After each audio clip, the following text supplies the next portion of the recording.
வணக்கம். ஜனநாயகன் படத்திற்கு சென்சார் வழங்க உத்தரவிட்ட தனி நீதிபதி பி.டி. ஆஷா அவர்களின் உத்தரவை ரத்து செய்து சென்னை உயர்நீதிமன்ற தலைமை நீதிபதி அமர்வு உத்தரவு பிறப்பித்திருக்கிறது. இதன் மூலம் தனி நீதிபதி மீண்டும் இந்த வழக்கை விசாரிப்பார் என்றும், தற்பொழுது இந்த சென்சார் போர்டு தாக்கல் செய்யப்பட்ட இந்த மேல்முறையீட்டு மனு ஏற்றுக்கொள்ளப்பட்டிருப்பது குறிப்பிடத்தக்கது. இதனால் ஜனநாயகன் படம் திட்டமிட்டபடி வெளியாகாது என்றும் தகவலானது வெளியாகி இருக்கிறது. விஜய் மற்றும் பல்வேறு முக்கிய பிரியாமணி அதே போன்று உள்ளிட்ட பல்வேறு முக்கிய நடிகர்களும் நடித்த ஜனநாயகன் படம் கடந்த ஜனவரி 9 பொங்கல் அன்று வெளியாகுவதாக இருந்தது. இந்த நிலையில் தற்பொழுது இந்த படமானது திட்டமிட்டபடி அன்றைய தினம் வெளியாகவில்லை என்பது குறிப்பிடத்தக்கது. சென்சார் போர்டு யூஏ சான்றிதழ் வழங்க காலதாமதம் செய்ததால் தயாரிப்பு நிறுவனம் கேவிஎன் நிறுவனம் பார்த்தோமெனால் சென்னை உயர்நீதிமன்றத்தை நாடியது. இந்த வழக்கை விசாரித்த தனி நீதிபதி பி.டி. ஆஷா அவர்கள் பார்த்தோமெனால் இந்த படத்திற்கு யூஏ சான்றிதழ் உடனடியாக வழங்குமாறும் திட்டமிட்டபடி படத்தை வெளியிடுமாறும் உத்தரவு பிறப்பித்தார். உடனடியாக சென்சார் போர்டு தரப்பில் மேல்முறையீடு செய்யப்பட்டது. இந்த வழக்கு தலைமை நீதிபதி ஸ்ரீவத்சவா அமர்வு விசாரித்து வந்தது குறிப்பிடத்தக்கது. தணிக்கை வாரியத்திற்கு போதுமான கால அவகாசம் வழங்காததால் மீண்டும் தனி நீதிபதி விசாரணை நடத்த உத்தரவு பிறப்பிக்கப்பட்டிருக்கிறது. வெளிநாட்டு சக்திகள் மத பிரச்சனையை ஏற்படுத்தும் வசனம் ஜனநாயகன் படத்தில் உள்ளது என்றும் தற்பொழுது நீதிபதிகள் தரப்பில் தெரிவிக்கப்பட்டிருக்கிறது. ஜனநாயகன் படத்தை மறு ஆய்வு குழுவுக்கு அனுப்ப சென்னை உயர்நீதிமன்றம் உத்தரவு பிறப்பித்திருக்கிறது. விஜய் நடித்திருக்கக்கூடிய ஜனநாயகன் படம் வெளியாவதில் தொடர்ந்து சிக்கல் நீடிக்கிறது.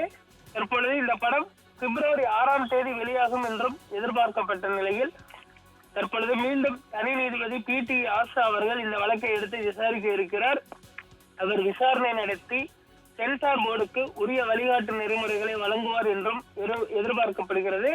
சென்சார் போர்டை பொறுத்தவரை ஒரு புதிய குழுவை அமைத்து அவர்கள் படத்தினை மீண்டும் மறு தணிக்கை செய்வார்கள் என்றும் அதற்கு பின்பே ஜனநாயகன் படத்திற்கு சான்றிதழானது வழங்கப்படும் என்றும் தெரிய வந்திருக்கிறது. மார்ச் 15 பின்பு தமிழகத்தில் தேர்தல் நடத்தை விதிமுறைகள் அமலுக்கு வந்துவிடும். அதற்கு பின்பு படம் வெளியாவதில் பார்த்தோமெனால் சிக்கல்கள் இருக்கிறது. இந்த நிலையில் தற்பொழுது இந்த சான்றிதழ் கிடைத்திருந்தால் பிப்ரவரி 6 படம் வெளியிட்டப்பட்டிருக்கும். ஆனால் தற்பொழுது ஜனநாயகன் படம் மீண்டும் வெளியாவதில் சிக்கலானது எழுந்திருக்கிறது. தேர்தலுக்கு பின்புதான் படம் வெளியாகும் என்றும் எதிர்பார்க்கப்படுகிறது. ஜனநாயகன் படத்திற்கு யூஏ சான்றிதழ் வழங்க உத்தரவிட்டதற்கு எதிராக தணிக்கை வாரியத்தின் மேல்முறையீட்டு வழக்கில் இந்த தீர்ப்பானது வழங்கப்பட்டிருக்கிறது.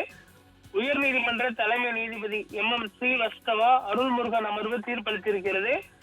இந்த நிலையில் தற்பொழுது தயாரிப்பு நிறுவனம் அடுத்த கட்டமாக என்ன செய்ய வேண்டும் என்று சட்ட வல்லுநர்களுடனும் அவர்கள் தரப்பு வழக்கறிஞர்களுடனும் ஆலோசனை மேற்கொண்டு வருகிறார்கள்.